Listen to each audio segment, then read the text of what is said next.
Hello Aries, this is Donna and welcome to your Tarotscope for May 2020. So starting the month of May right away, as I'm shuffling the cards, I felt this overwhelming amount of energy that was filled with frustration and for some of you, an intense amount of anger. The month of April did not end with the same sort of robust energy that you felt the month of April had begun. I think it feels like there was this overall sense of opportunity that was presenting itself. And as the month progressed, for whatever reason, many variables that had taken place, some within your control possibly, some not within your control, doesn't really matter.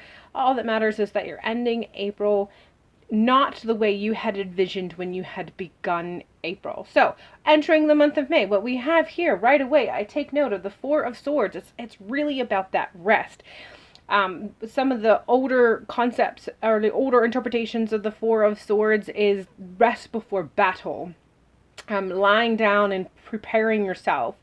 And a lot of this preparation isn't just rest in the sense of sleep, but rather rest as far as kind of getting your mental space prepped for the battle that is ahead, prepped for what is yet to come. This is the request for you to begin. So you don't want to go right into rest for recouping and rejuvenating. You need to go into rest, into your mind mentally. Take the time to break away from all that external crap that's going on and allow yourself to mentally take stock of who you are, your position in this battle that you see in front of you that you are going to be participating in an individual level, and how it applies to your personal life and what you're going to have to be when you step up, when it's your turn, when you come out of the resting period, when you enter the zone. What is it that you will have to be? What is it that you already are? And how do you define that? How do you apply that? This is the beginning of the month. This is what you need to be doing. This is the energy at the beginning that you need to be working with. It is an internal communication with yourself. I am this.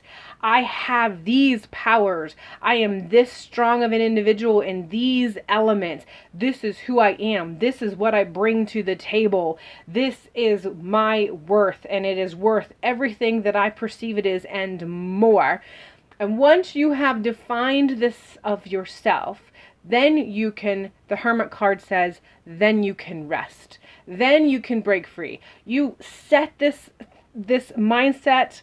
You prepare yourself mentally for what is to come, what you see you're going to have to battle against or come up against in the near future. You define the perimeters of this battle, have this communication, set out the game plan, and then you fold it up, you set it aside, and you rest. You take the time to break free, that one last step so that you can rest completely in a nurturing, healing way, body, mind, and soul. So you can feed this part of yourself so that when it is time for you to enact that plan that you have created, you have the physical, mental, emotional, psychological, spiritual strength to see it through to the end. And then eventually, when it is time, you will come to the point where you will have to be at the plate.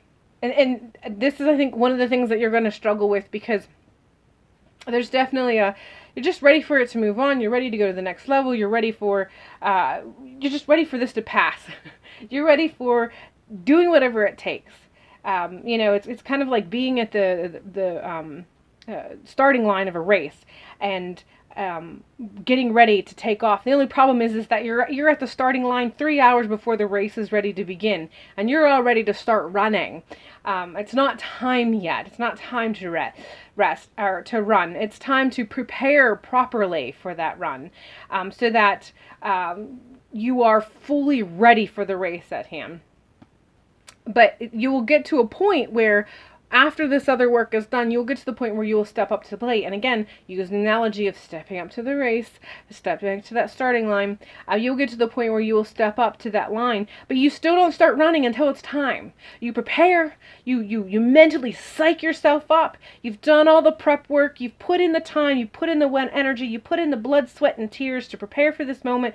But even when you're at that starting line, you don't go until it's time. And in that moment, you're just preparing yourself. You get yourself a hunker down and you're ready. When it is time, you are going to take off, but you don't want to take off too soon. And even when you're running that race, you want to reserve that last bit of energy for that sweet moment when you know it's going to propel you across the finish line as the first person, the winner, the first place. But that is going to be towards the end, and it's even then, it's not that you're just going to be coming up. The Two of Wands lets us know that you're going to come up to that position and prepare. You're going to get into position for the race. But even by the end of the month of May of 2020, the bulk of you, pretty much all of you, there might be those few handful exceptions to this rule, but because this is a general reading, the bulk of energy that I am getting, pretty much, none of you are going to be taking off. That sound for you to begin running will not happen in the month of May. It's all prep work and then eventually coming to the plate, and that's it. That's the energy of the month of May. So we have here an energy of Himalaya, pure love. And I feel this is very much self-love. This is very much about doing what it takes in the month of May. May is about self-care, self-love, knowing your worth, rediscovering your worth, redefining your worth to you. And then setting aside time to rest and rejuvenate so that when it is time for that day that you're supposed to step up, you are ready in every sense of the word. All right, Aries, that's all I have for you for the month of May 2020. I hope the month keeps you well and in good spirits, and I will see you in the next one.